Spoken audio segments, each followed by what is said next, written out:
Hi hello friends, welcome to tea and சமையல். ரசித்து சமைக்கலாம், ருசித்து சாப்பிடலாம். இன்றைக்கி நம்ம பார்த்திங்கன்னா ரொம்பவே டேஸ்டியான பால் பன்ஸ் ரெசிபி தான் செய்ய போகிறோம். இது பார்த்திங்கன்னா நம்ம மைதா மாவுலையும் செய்யலாம், கோதுமை மாவுலையும் செய்யலாம். இன்றைக்கி நம்ம பார்த்திங்கன்னா கடையில் கிடைக்கக்கூடிய மாதிரியே மைதா மாவில் தான் செஞ்சு காமிச்சிருக்கோம். டேஸ்ட் அட்டகாசமாக இருக்கும். ஒரு குறைவான நேரத்தில் ஒரு ஸ்வீட் செஞ்சு சாப்பிடணும் அப்படின்னு தோணக்குள்ளே இந்த ஸ்வீட் செஞ்சு பாருங்கள், கண்டிப்பாக அட்டகாசமாக இருக்கும். வாங்க நம்ம எப்படி செய்யலான்னு பார்க்கலாம். இதுக்கு ஒரு மிக்சிங் ஜாரில் 1/4 கப் சர்க்கரை எடுத்துக்கோங்க. மிக்சிங் ஜார் சுத்தமாக ஈரம் எதுவும் இருக்கக்கூடாது. ஒரு 5 ஏலக்காய் ஆட் பண்ணிவிட்டு நல்லா ஃபைன் பவுடராக அரைச்சி எடுத்துகிட்டு வந்துடலாம். ஒரு மிக்சிங் பவுலில் 1/4 கப் தயிர் எடுத்துக்கோங்க. தயிர் புளிக்காத தயிராக இருக்கணும். நம்ம எந்த கப்பால் மெஷர்மெண்ட் எடுக்கிறோமோ மைதா மாவை, அதே கப்பால் எல்லா மெஷர்மெண்ட்ஸையும் எடுத்துக்கோங்க. தயிர் ஃப்ரிட்ஜில் இருக்கக்கூடாது, ரூம் டெம்பரேச்சரில் இருக்கிற தயிர் தான் எடுத்துக்கணும். 1/2 tablespoon baking soda add பண்ணிக்கோங்க. ஒரு பிஞ்ச் சால்ட் ஆட் பண்ணிக்கோங்க. இப்போ நம்ம பொடிச்சு வச்சுருந்த அந்த சர்க்கரையை ஆட் பண்ணிக்கலாம். இப்போ 1 கப் மைதாவை நல்லா அழுத்தி எடுத்துக்கோங்க. இது 250 ml கப் மாவை நல்லா ஜலிச்சுட்டு ஆட் பண்ணிக்கோங்க. இப்போது 1 டேபிள் ஸ்பூன் நெய் ஆட் பண்ணிக்கோங்க. நெய் இல்லைனா நீங்கள் ஆயில் கூட ஆட் பண்ணிக்கலாம்.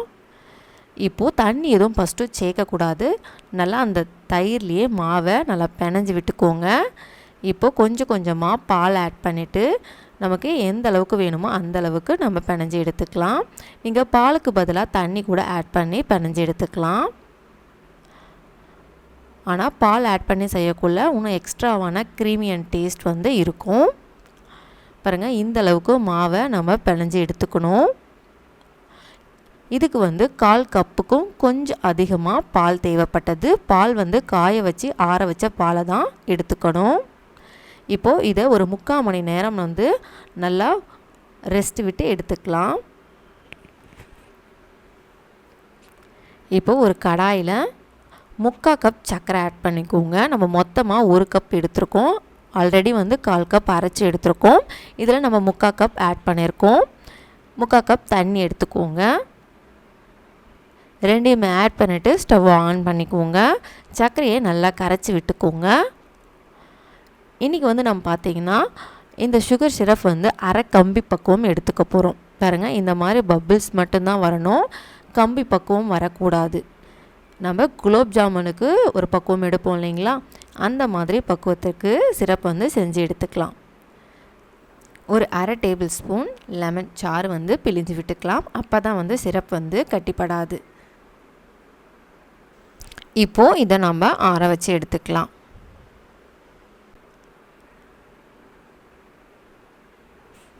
மாவை எடுக்கிறதுக்கு முன்னாடி கையில் நெய்யோ ஆயிலோ தடவி எடுத்துக்கோங்க. அப்போ தான் நமக்கு மாவு சுத்தமாகவே கையில் ஒட்டாது. இப்போது சின்ன சின்ன பால்ஸாக நம்ம ஆயிலில் விட்டுறலாம். நம்ம பெரிய சைஸில் கூட விடலாம். நமக்கு எந்த சைஸுக்கு வேணுமோ அதுக்கு தகுந்த மாதிரி நீங்கள் பால்ஸை ஆட் பண்ணிக்கோங்க.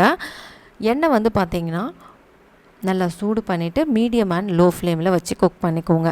அப்போ தான் பால் பன் உள்ளேயும் சரி வெளியும் சரி ஒன்று போல் நமக்கு வெந்து வரும். நம்மளோட சேனலை நீங்கள் சப்ஸ்கிரைப் பண்ணலைன்னா சப்ஸ்கிரைப் பண்ணி வச்சுக்கோங்க. சைடில் பெல் பட்டனை கிளிக் பண்ணி ஆல் என்ற ஆப்ஷனையும் சேவ் பண்ணி வச்சுக்கோங்க.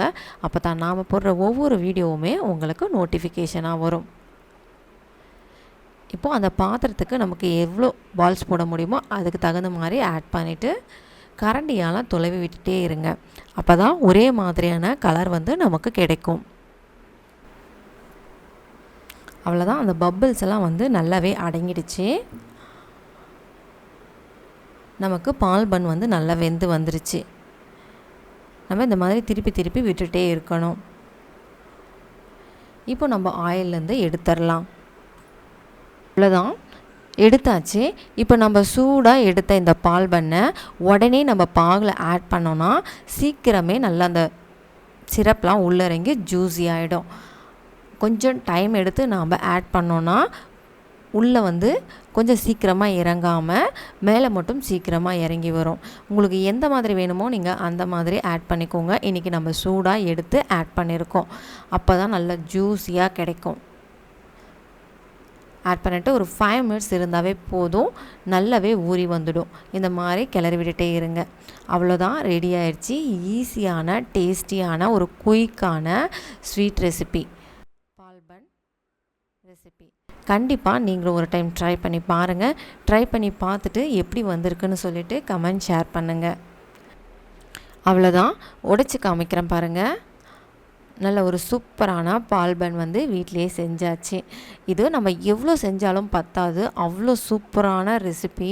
நல்லா மெல்ட்டிங்காக இருக்கும் நம்ம சாப்பிடக்குள்ள. இந்த சூப்பரான சுவையான பால் பன்னை கண்டிப்பாக ஒரு டைம் ட்ரை பண்ணி பாருங்கள். நம்மளோட வீடியோ உங்களுக்கு பிடிச்சிருந்தால் லைக் பண்ணுங்கள், ஷேர் பண்ணுங்கள், கமெண்ட் பண்ணுங்கள். தேங்க்யூ ஃபார் வாட்சிங் அண்ட் பை பாய்.